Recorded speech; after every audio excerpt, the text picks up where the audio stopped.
Hey everyone, Robert Cruchette here, and welcome to the Real Estate Land Guide channel. Today's episodes involve surveys, neighborhood restrictions, and possibly even building permits, depending upon where you live. We will begin today with the correct process for proper fence installation. Then I'll show you some examples of how this is done correctly. And then I'll show you some examples of how this is done incorrectly. Finally, I'll wrap up with some possible solutions to prevent any disputes and possibly even a fence feud. Before we get started, just a reminder to hit the subscribe button below and ring the bell. You'll get notifications of new episodes as they're uploaded. And also, if you know somebody interested in these kind of topics, I invite you to share the channel too so they can see what we're doing here. Let's get rolling. Okay, we're going to get started with a few different pictures of different type of fencing. This one's a backyard wood fence, wood privacy fence. Appears that these people have stained their fence. Looks like a couple boards need to be replaced. This next one is another wood privacy fence. This one you can see on the left side, that's what we call the back side. It's the side where you can see the constructed side of it with the upright beams as well as the horizontal runners that the fence boards are mounted to. And on the right side you have the what we call the clean side, which is usually the most desirable side to view. And in some neighborhoods there are restrictions that require which side that faces. It may not be allowed to face on the inside. You may have to face that on the outside. Something to check on. Next fence we have is an architectural style fence. You can see the owners have painted the fence as well as it has an attractive ridge cap. In the corner posts you can see they've done some millwork to it. This appears to be in a side yard, as that this particular neighborhood looks like it backs up to this street right here. This newer attractive fence most likely built in accordance with neighborhood restrictions. And the next fence we see is the chain link fence. This fence came into existence probably over 60 years ago, mostly in residential applications. It's back when people had larger yards and there was less of a privacy issue with neighbors. As you can see right through the fence, it had a good use in that kept the pets and the kids inside the fence. However, with lot sizes becoming smaller, we see the chain link fence being a less desirable fence in the residential uses.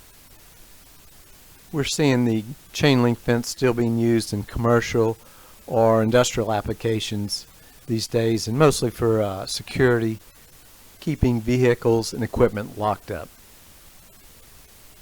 And we can certainly assume that there's no boundary line issues with this particular fence, as it was most likely built on the set for home improvement.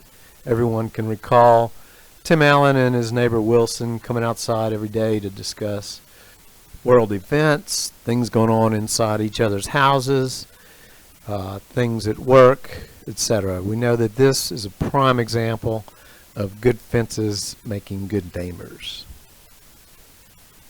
Well, we can take one look at this picture, and good neighbors is not exactly what comes to mind in this situation. No idea went astray here. Perhaps if you know if this is something in your town, leave me a comment. Let me know what this situation's all about. Well, we can only really speculate where the boundary line is on this and which neighbor is more upset. But as you can see, the white picket fence, clean fence, and then behind that is a 6-foot wood privacy fence. And then erected above that appears to be a 10 to 12 foot fence. We will go ahead and properly define this as a fence feud.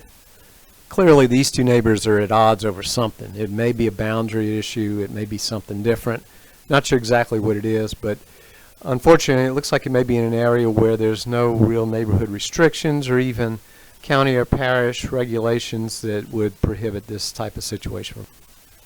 Okay, next we're going to get into, we're going to show a few aerial photographs as well as some actual surveys that we'll be able to see how fences are depicted on these surveys. Both fences that are in proper places as well as some that are having some issues with. So anyway, the first picture we'll go to is in a neighborhood that appears to be the homeowner who has built the first fence. As you can see, it's a backyard fence. The arrow points to the, looks like probably a wood privacy fence. So for the purposes of our discussion today, we'll assume that this neighbor has built the fence in the proper place on his property. He knew where the corners to the survey were, had them located, and he constructed this fence on his property entirely, which means that as the nearby neighbors start building their fences, there won't be any real issues with encroachments of this guy's fence onto their property. And as the neighbors build any fences on the adjoining properties, there would tend to be less issues with any boundary discrepancies. Okay, here's our first survey we're going to use today. It's of a large residential property. A lot of information on the survey, but we're really just going to focus on the fencing and the fact that the fence is on the property line and depicted as that. So you can see the two arrows. They point to the fence labeling, which is the line with the little dots in it. You can clearly see where that runs around the house. Now, in order to clearly see the actual boundary lines of this site, we've highlighted the boundaries in yellow. As you can see, the dark line inside of the yellow boundaries is the actual property line. So you can see that fence line that we were talking about earlier. Clearly the fence line is within the property line. There's no issues whatsoever here with this fence line on this particular piece of property. So as you can see, this particular property owner has chosen to stop his fence well short of the property line, mostly due to some other issues like this. You can see the drainage ditch on the rear of the property. And so here's an aerial photo of that same property we were just discussing. We got the pointer pointing to the vinyl fence. You can see how it's situated, and generally from this aerial map you can also see the boundary lines, which appear in black on this particular map. This map is taken from the assessor's website. However, you need to take extreme caution when you're accessing these assessor websites. Clearly, on each one of these you will find a disclaimer. This is for informational purposes only. Every assessor website I have been to clearly notes that this is for informational purposes only. So if there's one thing that you take away from today's video, is you get a complete understanding that legal descriptions, mapping, and surveys are only put on these sites for general informational uses only. We will get into some of the reasons why using some of this information can get you in trouble in a few minutes. The next survey we have is a survey of two tracts, tract 8A and tract 7. We'll only be discussing the information found on tract 7. Here you'll see I highlighted two lines that appear to be parallel on the right side of this property. The line on the right is in fact the property line, and the line on the left is the fence line. As you can see, it looks like it's a little wider at the top between these two lines than at the bottom. So take a note of these arrows. They're pointing to two places where the surveyors noted two dimensions. The bottom dimension is 3/10 of a foot, and the top dimension is 1 foot. So as you can tell from this drawing, the offset of this fence and the boundary line gets wider as you get to the back of the property line. And next you'll note on the back fence, the rear property line, there's an increment of 5/10 of a foot that the fence is on the property line. So the fence, the chicken house, and the barn are all clearly on the property line. The next survey we have is a small residence on a lot. It looks like it backs up to a pond or a lake, in that we have a bulkhead on the back property line. You'll note that this survey illustrates that the side fences are located on the boundary lines on each side of the house. And the three arrows is simply pointing to the labeling of the 6-foot wood fence. Next on this survey, I've circled the items where the surveyor has indicated the fence is on the boundary line. The actual markings that a surveyor will use will vary from surveyor to surveyor, and usually they're located in the legend of the map. But on this one it's 2 dashed lines, sometimes they're X's. But anyway, on this particular property, the side fences are directly on the boundary line. And so some of you may be wondering, is that a good or a bad thing if it's on the boundary line? Well, this is going to vary from state to state. So if you or you and your neighbor choose to get a survey to determine where the fence is, and it's proven the fence is on the boundary line, it's going to be recommended that you reach out to a real estate attorney or even a title attorney in your state to give you some advice on what the laws are relating to fences on boundary lines. It's my understanding this varies somewhat from state to state as far as who has what rights and responsibilities in upkeep. So again, reach out to a title attorney or real estate attorney in your state to get some advice on this once you make that determination from a survey. The next survey we have is what's known as either a construction survey or a form survey or even a slab survey.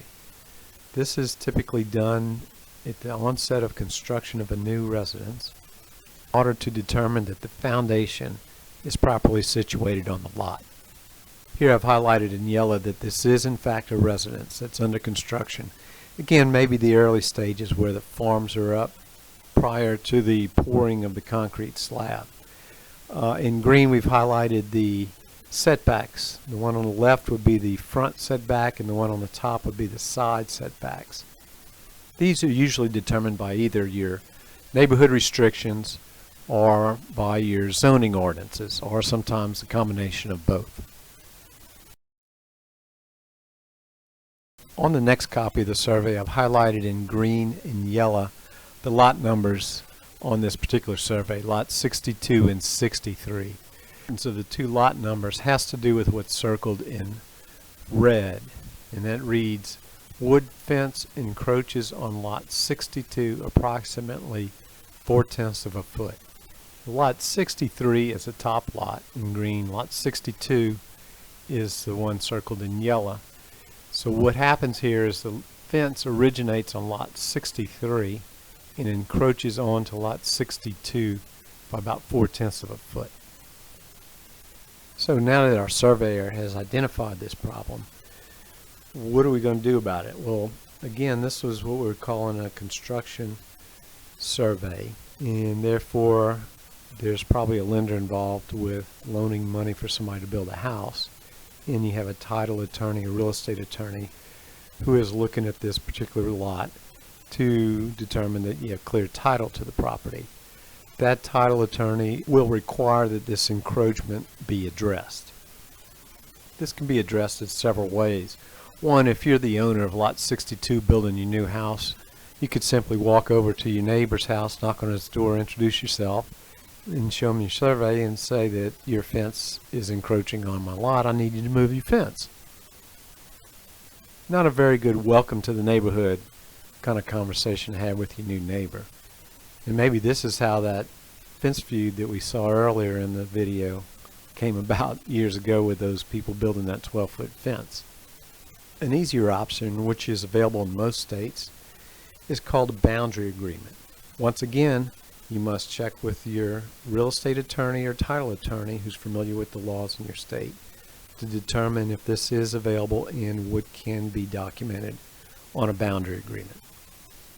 If this can be used in your state, the agreement would be drawn up by an attorney and signed by both owners of each lot 62 and 63. Again, check with your attorney to determine what language can be formalized in this agreement. Hey guys, Robert Cruchette.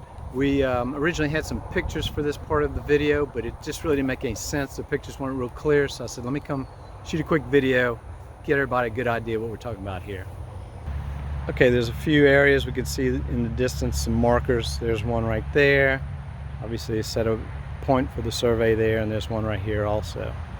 We're going to come a little closer in though. So we've got one right here. There's one right here. We're going to go down to the bottom, kind of show you what's actually in the ground. Right there. It's an iron rod that is set in the ground. A little smaller than a dime.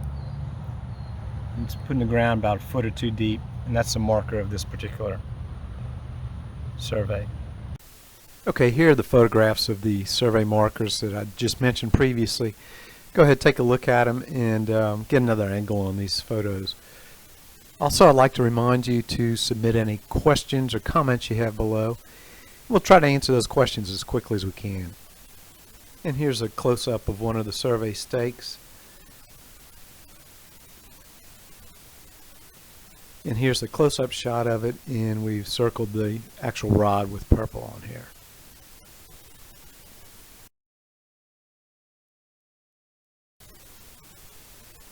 Here's an interesting scenario with two neighbors with some fences.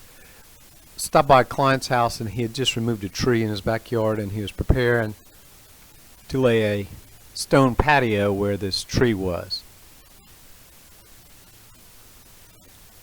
As you step back from the fence, you can tell on the top of his fence something behind it. As you can tell in the purple, it's the neighbors had built a brand new fence behind his rustic cedar fence. So what happens next is the owner of the rustic fence decides to remove a few boards off of his fence and take a look at the new fence behind it. And from what I understand, I think he's going to go ahead and remove the rest of his fence and just have the view of the cleaner, newer fence in his backyard.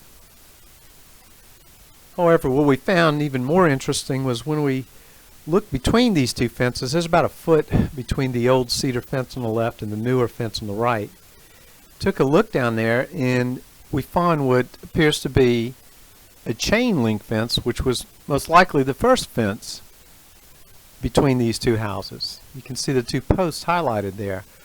Apparently that chain link fence was there probably in the 50s when these houses were built in this area. And of course, over the years, as some of these neighbors would prefer more privacy, the wooden fences were built on either side of the original chain link fence. So here's a picture detailing the older wooden fence on the left, the newly installed wood privacy fence on the right, and the old chain link fence posts in the middle. So if you're interested in seeing what the final project looks like, leave me a comment below, and I'll check in with the owner, and once he finishes up his project, we'll see about getting some new photos for you guys. And just a reminder, as we use these websites for information, even in this video, strictly use it for that.